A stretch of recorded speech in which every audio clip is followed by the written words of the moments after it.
Hello മക്കളെ, ഞാൻ ഓണത്തിന് മുറുക്കും ഡയമണ്ടും പലഹാരം ഉണ്ടാക്കി വെച്ചിരിക്കുകയാണ്. അതെങ്ങനെ ചെയ്യുന്നതെന്ന് നിങ്ങളൊന്ന് കണ്ടു നോക്കുക. ആദ്യമായിട്ട് ഞാൻ ഡയമണ്ടാണ് ഉണ്ടാക്കുന്നത്. മൈദാമാവിനകത്താണ്.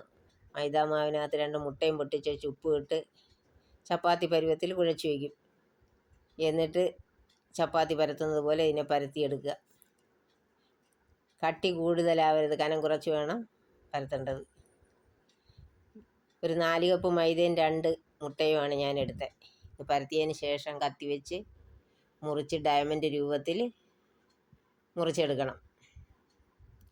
എന്നിട്ട് ഇതിനെ ഓരോന്നായിട്ടെടുത്ത് മുറത്തിലോ പേപ്പറിലോ എന്തെങ്കിലും നിരത്തി വയ്ക്കുക.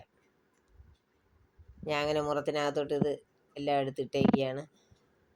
എന്നിട്ട് എണ്ണ തിളപ്പിച്ച് അതിലേക്ക് ഇത് എടുത്തിടുക.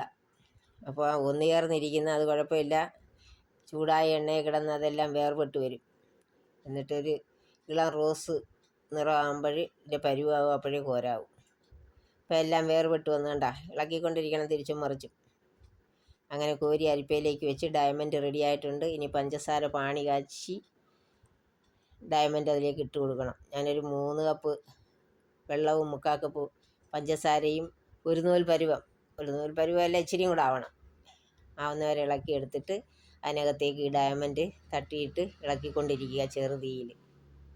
ഈ വെള്ളം പോലിരുന്ന പഞ്ചസാരയെല്ലാം പഞ്ചസാര പൊടി പോലെ ആകുന്നത് വരെ ഇളക്കിക്കൊണ്ടിരിക്കുക. അങ്ങനെ ഡയമണ്ട് റെഡിയായി. ഇനി മുറുക്കാണ് ഞാൻ ഉണ്ടാക്കുന്നത്. മുറുക്കിന് അരി ഇടിച്ച് എടുത്തതാണ്, പച്ചമാവ്.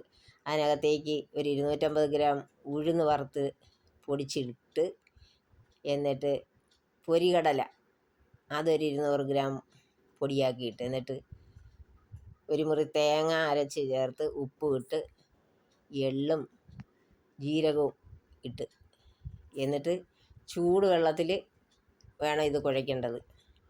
ചൂടുവെള്ളം കുറേശ്ശെ ഒഴിച്ച് കൊടുത്ത് കുഴച്ചെടുക്കുക. കൂടുതൽ വെള്ളം ഒരുമിച്ചെടുത്ത് ഒഴിക്കരുത്. കുറേശ്ശെ വെള്ളം ഒഴിച്ച് കുഴച്ച് വയ്ക്കുക.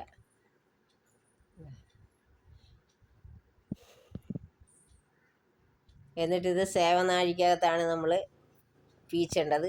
മുറുക്കിൻ്റെ അച്ചുണ്ട്, അതിട്ട് വേണം ചെയ്യേണ്ടത്. സേവനാഴിക്കകത്തോട്ട് കുറച്ച് മാവെടുത്ത് വെച്ചിട്ട് അതിനെ ഞാൻ കുറേ പ്ലേറ്റുകളിൽ ഇങ്ങനെ മുറുക്കിൻ്റെ രൂപത്തിൽ കറക്കിതായി ഇങ്ങനെ പീച്ച് വെക്കുക. വെച്ചിട്ട് എണ്ണ തിളച്ച് വരുമ്പം കണ്ണാപ്പയ്ക്കകത്തോട്ട് തട്ടി ഇത് ഓരോന്നിട്ടിട്ട് എണ്ണയിലോട്ട് ഞാനിത് ഇട്ട് കൊടുക്കും. ഉണ്ടായപ്പോൾ പത പോലെ വരുന്നില്ലേ ഓരോന്നിനും. കുറച്ച് നേരം കഴിയുമ്പോൾ ഇത് മറിച്ചിട്ട് കൊടുക്കണം. 2 വശവും മുരിയണ്ടേ. ഈ പത എപ്പോഴാണ് വറ്റി വരുന്നത്, അതാണ് ഇതിൻ്റെ പരുവം. അങ്ങനെ പതയെല്ലാം വറ്റി വന്ന് ഇനി നമുക്കിതിനെ കോരി വയ്ക്കാം. അങ്ങനെ മുറുക്കും ഡയമണ്ടും റെഡി ആയിട്ടുണ്ട്. നിങ്ങളൊക്കെ ഇതൊന്ന് ട്രൈ ചെയ്ത് നോക്കണം. ഇഷ്ടപ്പെട്ടെങ്കിൽ ലൈക്ക് ചെയ്യുക. അടുത്ത വീഡിയോയുമായി വീണ്ടും വരുന്നത് വരെ ബൈ ബൈ.